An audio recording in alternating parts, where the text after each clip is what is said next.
Hi, you guys. Happy Monday. I am going to read you some of our Jesus Storybook Bible this morning, and the chapter that we're on, or the part of the Bible we're on, is when Jesus gives his Sermon on the Mount, which you might have heard before. A lot of people know it really well. It's a pretty well-known part of the Bible, and you might know that word already, sermon. It's usually what we would call what a pastor or a preacher in the church gives on a Sunday. He might give a sermon. And Jesus, like we talked about in our Bible verse this month, Jesus was teaching all the people so many things. And so he would give them these little sermons. And one that's really well known, that's really important, is called the Sermon on the Mount. So this is called the Singer, and it's from the Sermon on the Mount in the Bible. All right. Wherever Jesus went, lots of people would go there too. They loved being near him. Old people, young people, all kinds of people came to see Jesus. Sick people, well people, happy people, sad people, even worried people. Lots of them, worrying about lots of different things. What if we don't have enough food or clothes? Or suppose we run out of money?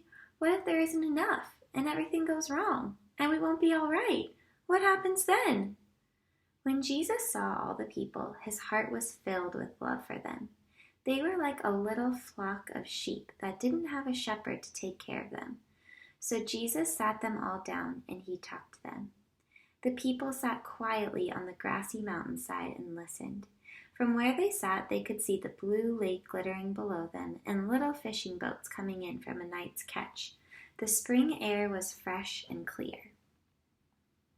So Jesus took them somewhere so peaceful to tell them why he didn't want them to have to worry about anything. So they're all feeling really worried. Like, what happens if I don't have enough food? What happens if I don't have enough clothes? And he doesn't want them to feel worried. He wants them to know that he's going to take care of them. Do you see those birds over there? Jesus said. Everyone looked. Little sparrows were pecking at seeds along the stony path. Where do they get their food? Perhaps they have pantries all stocked up, cabinets full of food?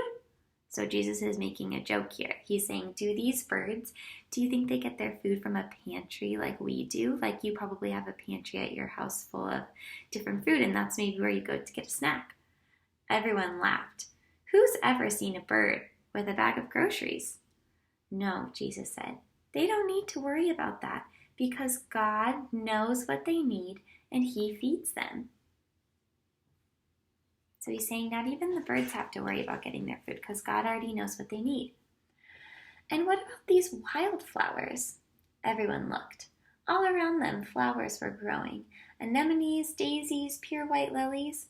Where do they get their lovely clothes? Do they make them? Or do they go to work every day so they can buy them? Do they have closets full of clothes? Everyone laughed again. Who's ever seen a flower putting on a dress? You can see the picture there. No, Jesus said, they don't need to worry about that because God clothes them in royal robes of splendor. Not even a king is that well dressed. So he's saying God already makes sure flowers look beautiful because that's how he designed them. So they don't need to worry about going to get clothes for themselves to wear. And it looks so silly, these flowers wearing clothes like that. They had never met a king, but as they gazed out over the lake, glittering and sparkling below them, the hillsides dressed in reds and purples and golds, they felt a great burden lift from their hearts. So a burden is something that kind of makes you feel heavy. It feels like something you're carrying. Like if something's really bothering you or making you feel worried, sometimes we call that a burden. And after Jesus spoke with them, it says that the people felt a great burden lift off of their hearts. So they're not worrying about these things anymore. They're not feeling like they're bothering them or taking up their whole life. They could not imagine anything more beautiful. Little flock, Jesus said. So he's calling them a flock, just like they're a group of sheep, and he wants to be their shepherd and take care of them and make sure that they have their food and their water and everything they need. So he says, little flock, you are more important than birds, more important than flowers. The birds and the flowers don't sit and worry about these things, and God doesn't want his children to worry either. God loves to look after the birds and the flowers, and He loves to look after you too. Jesus knew that God would always love and watch over the world He had made, everything in it. Birds, flowers, trees, animals, everything, and most of all, His children. Even though people had forgotten, the birds and the flowers hadn't forgotten. They still knew their song. It was the song all of God's creation had sung to Him from the very beginning. It was the song that people's hearts were made to sing. God made us, He loves us, He is so very pleased with us.